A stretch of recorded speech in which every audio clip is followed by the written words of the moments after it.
There is nothing wrong with your internet. Do not attempt to adjust your settings. We are controlling the podcast. We control the squealing and the screams. We can make your heart flutter, your eyes blur from tears, or sharpen your mind to crystal clarity. For the next hour, sit back. We are in control of what you hear. We repeat, there is nothing wrong with your settings. You are about to experience the awe and mystery known as the female mind. You are now entering the Fangirl Zone. Welcome to SyFy Talk on the Fangirl Zone, a podcast where we discuss shows on USA and the SyFy channel. I'm Steve. And I'm Sean, Fangirl S, and tonight we'll be discussing episode 4 of the event series, The Purge. I'm starting to wonder if this is only going to be one season, the way it's going. Right. Like, they could really do this, and depending how well this goes, of course, and, like, pull all these stories from all over the place. But I guess it all depends on the ratings, which you do have for us. Oh, yes, I do. Episode 4 brought in a 0.44 in adults 18 to 49. With 1.126 million viewers, making it the 4th overall cable show for the day. Now, we actually have some live +7 numbers. Oh my God. What? Yeah, episode 1 tied for 4th in adults 18 to 49 total gain, going from a 0.5 to a 1.0 for an increase of 0.5. It tied for 19th in adults 18 to 49 percentage gain, going from 0.5 to 1.0 for an increase of 100%. It was 10th in viewers total gain, going from 1.392 to 2.519 million viewers, increasing by 1.127 million viewers. And it tied for 25th in total viewers percentage gain, increasing by 81%.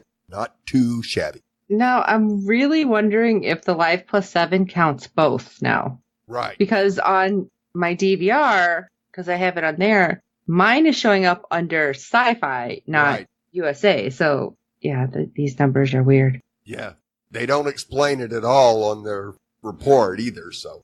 They got a lot of people watching. Yes. 2.5 million viewers. That's pretty good. Now, Yeah. episode 2 tied for 5th in adults 18 to 49 total gain, going from a 0.5 to a 1.1 for an increase of 0.6. It actually did a little better than episode 1. It was 11th in adults 18 to 49 percentage gain, increasing by 120%, also an increase. It was 5th in viewers total gain, going from 1.272 to 2.7 million viewers, increasing by 1.439 million viewers, also up. And 10th in viewers percentage gain, increasing by 113%. Nice. Also up. Everything was up compared to the premiere, and that usually isn't the case. You usually lose some of your audience after the first episode. So this is off to a great start, and like you said, I think this may turn into a little bit more than just an event series.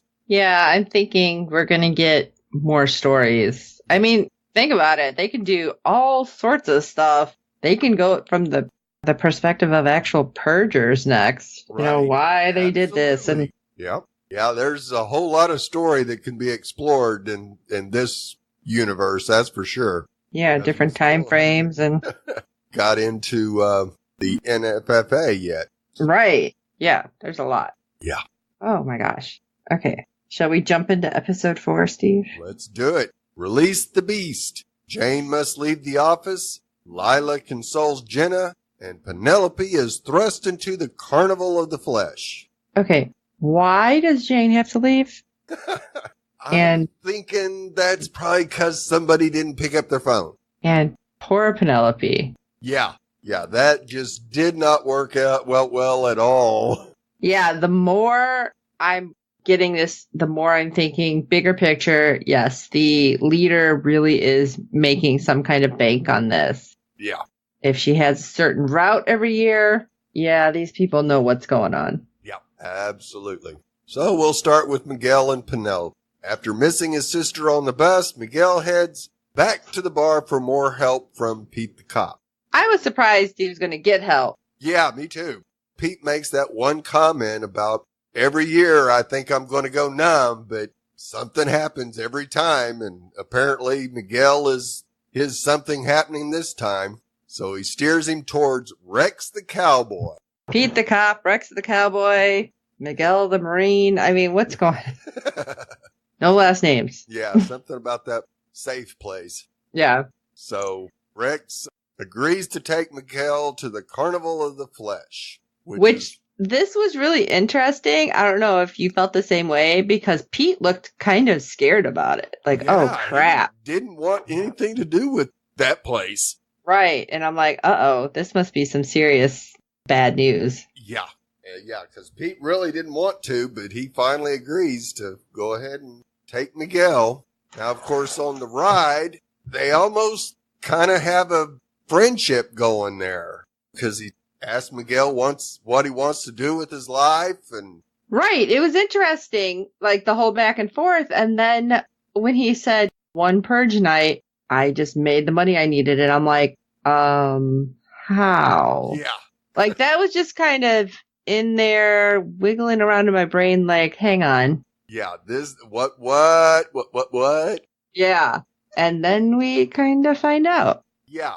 Because even as they get through the, what do you want to call it, a checkpoint for NFFA members. Wait, were they NFFA or anti-NFFA? Yeah, it was anti-NFFA. Okay. And they were taking out the rich the people that they thought were NFFA. Okay, that's what I thought. Yeah. And so you go, this is quite interesting. Right. And then all of a sudden when you hear this thud in the back, and we find out what Rex really is, it's like, oh, crap. Yeah.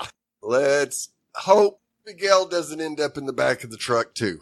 And now I really understand why Pete's like, yeah, I don't want to get involved with him, but he's your best bet. Right. And so things get real quiet for the rest of the ride. Yeah. Well, what are you going to say? Oh, okay. So you're helping me, which I appreciate, but you're scum. Okay. Yeah. How do I reconcile this? Yeah, I mean, exactly. Military is black and white. There are no grays. And yeah, that's got to be hard. It's like, I can't really be like, screw you, I'm out, because I have no idea where I'm going and I'm trying to save my sister. Right. And so we get to see this Carnival of the Flesh. Oh my God. Oh my gosh, you have like a carnival barker out there. Yep. And it was crazy. And an auctioneer, I'm like, what is happening? Yeah.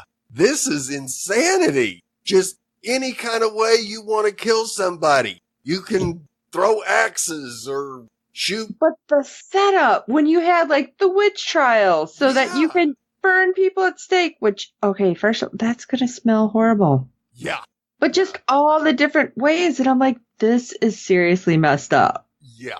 Very messed up. Yeah, and poor Penelope. The gauntlet was bad. This is 100 times worse. Oh, right. Poor Penelope. Because, I mean, she was naive enough and, well, brainwashed into thinking that what she's doing is helping people and it's going to set her free. But then she's here and it's like, oh, crap, what's going on? Right. This is not, there ain't enough help for these people. No.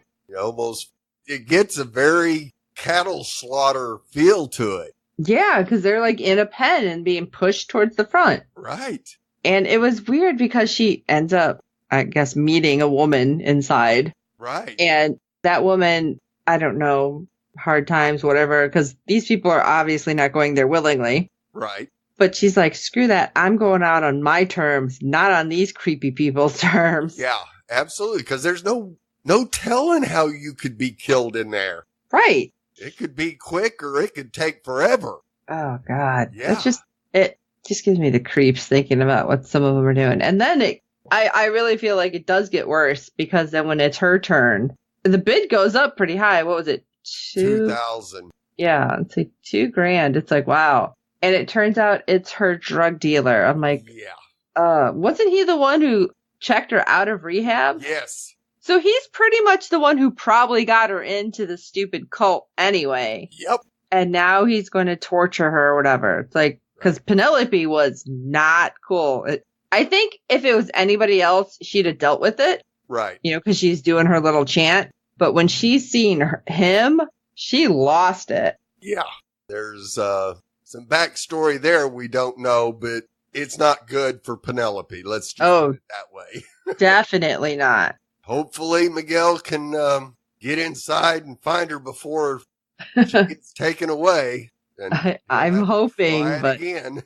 Oh my gosh. He's his tail right now. It's one of those that stress you out because it's so close. Right. Yeah. So let's go talk about Miss Jane. Oh yeah, I'm still mad that she didn't just tell Allison the frickin' promotion was yours, you moron.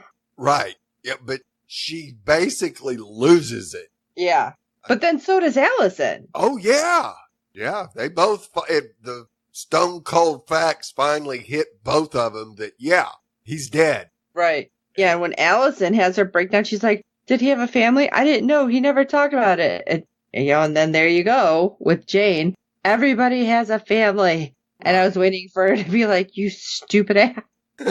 Like, I was waiting for her to start cussing at her. Right. And you expected it to happen, that's for sure. Right. But then, yeah, she freaks out. Right. Because she can't get a hold of the assassin that she hired.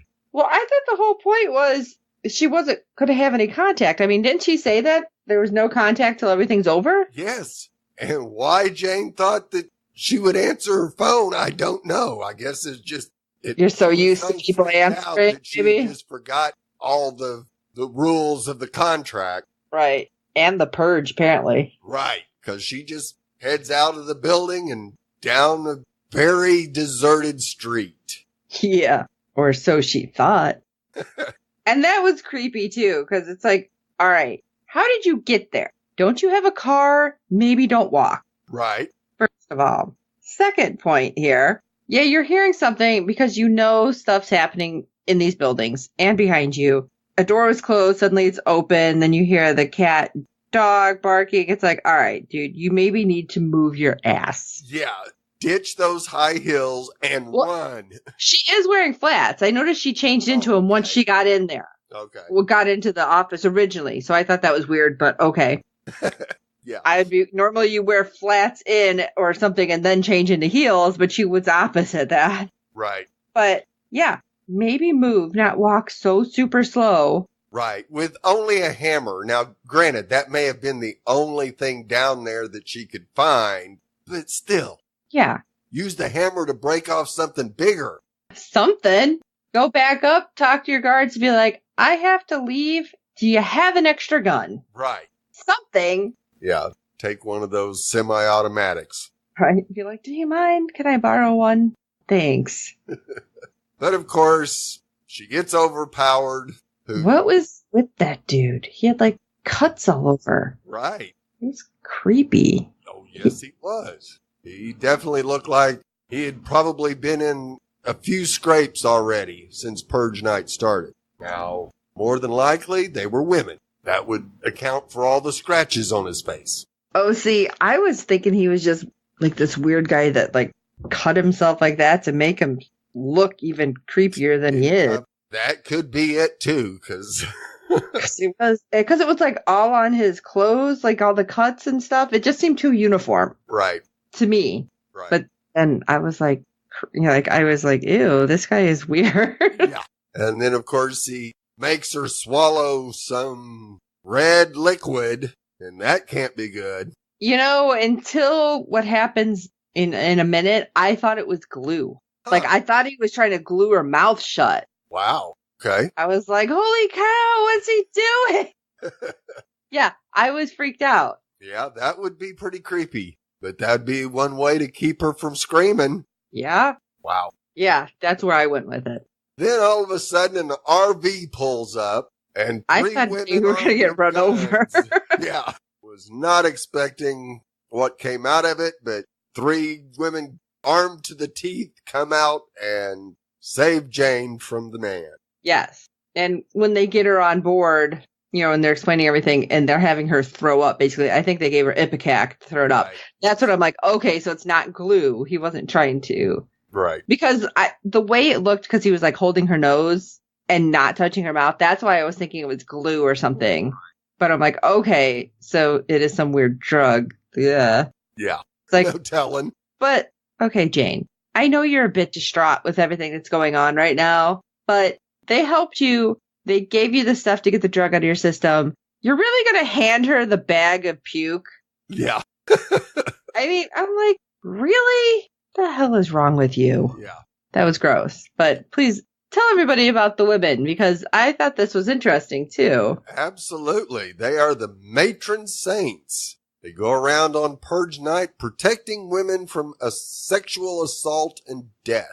Interesting. Yeah, very interesting. And I thought it was really, really cool that they put in there the stats that more women get attacked on this. And it's because there's no crime every other day of the year that everybody lets their guard down and they think they're safe. So women don't take any precautions. Right. It's like everybody's thinking on Purge night, people are killing and looting and doing this, but like nobody's thinking, holy crap, it could go this route. Right. And that's why these women are out there doing it. And they said that they have, weekly self-defense classes throughout the whole year.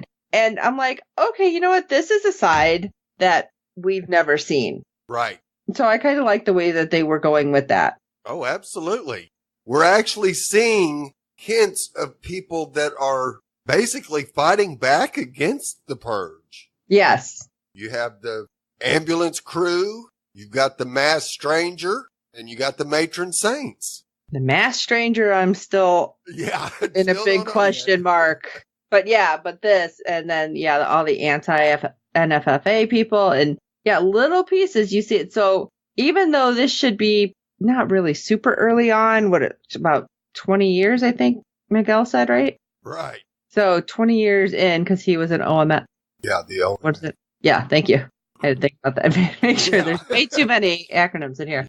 So in 20 years, people have started really seeing it and been like, wait, this is not right. This didn't start basically legally. Right. Because they lied to people and they really pushed this different way. So interesting how this is going. And that could be a whole nother thing then, another, season. Oh, absolutely. Showing all these people. But then they get a call. It's like, oh, your phone works. Yeah. That's pretty slick to have a landline in an RV, but. Right? It's like a hotline. It's got to be tied to a cell phone. Like satellite call or something. Yeah. Yeah. And it's like, oh, okay. Tell me where we're on the way. And then they have to tell Jane, oh, yeah, you're coming with us. And Jane's like, whoa, whoa, whoa. Yeah. And they're going, no. It's on the way. And you just stay behind us. Right. And telling her Jane with that quick lie. I was on my way to my friend's house. I broke down and then the Purge started. Okay. That was quick and slick. Right. So she's afraid to say she works in the office and she thought she'd be able to get there or something? Yeah. Oh, by the way, I tried to purge my boss. Oh, yeah, no, the truth probably would do a whole lot of good. Probably not. Of course, they might understand because of the sexual harassment. Yeah, you never know. Maybe they'll help. Yep. All right. Shall we move on to Rick and Jenna? Okay. Yeah. Okay. Let's just go ahead because these two. Right. I don't know. We get the flashback with them, unfortunately. They see Lila as a way to spice up their marriage. They've been in a slump. There's other ways. Yes, there are. But agreeing to only see her together, right? Okay, that isn't going to fly. Which one of them screws up? Right. Surprise the heck out of me. Yeah, because Rick comes in from being out of town and, finds Jenna and Lila in bed. Yeah, so Jenna's the one who decided to go back on that little agreement that she's the one who made sure she said. Yeah, right. No, only together. Oh, my. Yeah. So we go back to the present and find out that no, Lila did not get Jenna out of the house, but took her up to her room, which could be just as dangerous. Right? Okay, yeah, flashing back to I cheated on you, and then I'm going to be chilling in the room with the girl who I had an affair with. Right. I'm sure this will be totally fine. Yeah, there's no way this is going to end well. Right.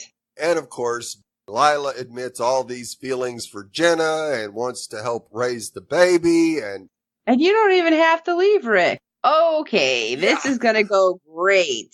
Where is this going to go wrong? Right? Everywhere. Oh, jeez. And the confrontation. Oh, my God, Rick. Really? Yeah, he lost it. He was way out of bounds and just asking for trouble. You're in the Stanton house. Right. She's his daughter. Don't go poking the bear because the bear could take your head off. Right. You're just going to be screaming out there in front of everybody. Yeah. You're an idiot. You are. Oh my gosh. I mean, seriously, I get that he's freaked out, but dude, maintain low tones because you already seen he killed somebody, even though he had all of you guys sign off on, I won't be committing any purging. Right. He didn't have a problem killing somebody in his own house. Yeah. What makes you think you're any different? That's right. He could take you out with one word from his daughter. Right. And so, raised voice and talking smack to his daughter is not a good idea. No. And of course, Mr. Stanton calls everybody in because festivities are about to start. And you go, uh-oh. Right. And everyone's super excited about it. And I'm like, this is not going to bode well. No, we're going to see Carnival of the Flesh inside the Stanton house, I'm afraid. Hell, it could be in their backyard. We don't know where it's located. That's right. And of course, the nice maid, Catalina, pulls Jenna aside and warns her, leave the house immediately. What? Okay, this is kind of scary. Yeah. The maid's not even like, go hide in a room. No, leave the house. Yeah. Oh, crap. Yeah. What does this mean? Yeah. We're going to have a genocide in the Stanton house. Right, and then she's like, yes, I know a way to get you out. It's like, oh, God. I'm freaked out for Jenna right now. Oh, absolutely. And Rick got separated, so Rick doesn't even know what's going on. Right. Although at that point, Rick could be like, oh, I gotta grab my wife real quick. Something. To be like, make a break for it. Something. I don't know, but this does not look very good. No. I have a feeling that more than likely, Jenna will survive the night because of Lila, and Rick won't because of Lila. See, I'm thinking that Jenna will get through, but because of Catalina. Right, okay. Yeah, that also would, because we just see Lila just walking up the stairs back to her room. Right. Yeah, you're right. It'd probably be Catalina that saves Jenna. Because Lila apparently knows what's about to happen, and she don't really care. Now, if she did have feelings for Jenna, you would think she would have said something to Jenna. Right. Now, I can Give see her a heads up. Caring about Rick and what happens to him, but you would think she did have genuine feelings and wasn't cuckoo for Cocoa Puffs. Right. She would have said something or tried to get Jenna to safety herself. Her motivation is a little questionable, that's for sure. Yeah, I guess we're going to have to wait and see with this one, but I'm worried. Yeah, very. And then we get the last couple of seconds of the episode with the masked stranger. We see him heading to his next location. He arrives and is too late. Yeah. So I don't know. It looked like it was just a store. Right. And the couple was killed. And he was freaking out. Yeah. And we get to see his face. Yes. This is Lee Tergesen. I'm hoping I'm saying his name right. And do you recognize him? No. I'm sure you do, but you're not picked. He's from another SyFy series, Defiance. Oh, Jesus. Yeah, he's been in a ton of stuff, though. I mean, he's been in so many different things that I watch. But yes, because Steve and I did Defiance way back. So yes, he's awesome. And I don't know who he is, though. Right. We still have no idea what this guy's agenda is or anything. Right. Is he good? Is he bad? Very upset that he didn't save this couple. We know that. So apparently, he saved the lady. He didn't save the couple. So 2 for 2 trying to save people. Mm-hmm. So now is he trying to save them so he can kill them? I don't know. And we didn't see the lady that he took with him.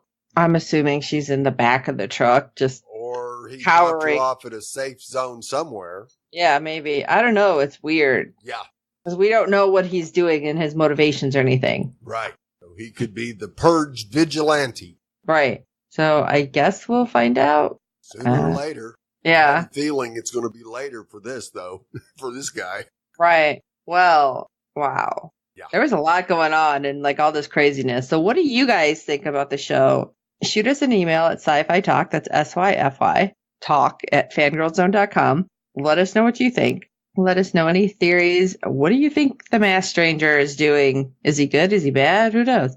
And while you're at it, if you can rate and review us on iTunes and every other platform you find us on, because good ratings and reviews help other fans of the show find us. Tell your friends. We do hope you're enjoying the podcast and the show. And don't forget to check out www.fangirlzone.com, which also has our contacts page and lets you find all sorts of stuff on there where you can contact us because we're everywhere. And we are really hoping that we can maybe get somebody from the Purge on the show. We'll see what happens. Yep, absolutely. So keep watching so we can get more episodes of this because there's a whole lot of good stories out there, I think, that they could really dig into. So yeah, I think it'd be great. For this episode of SyFy Talk, I'm Sean Fangirl S. And I'm Steve. The Purge makes strange bedfellows. And until next time.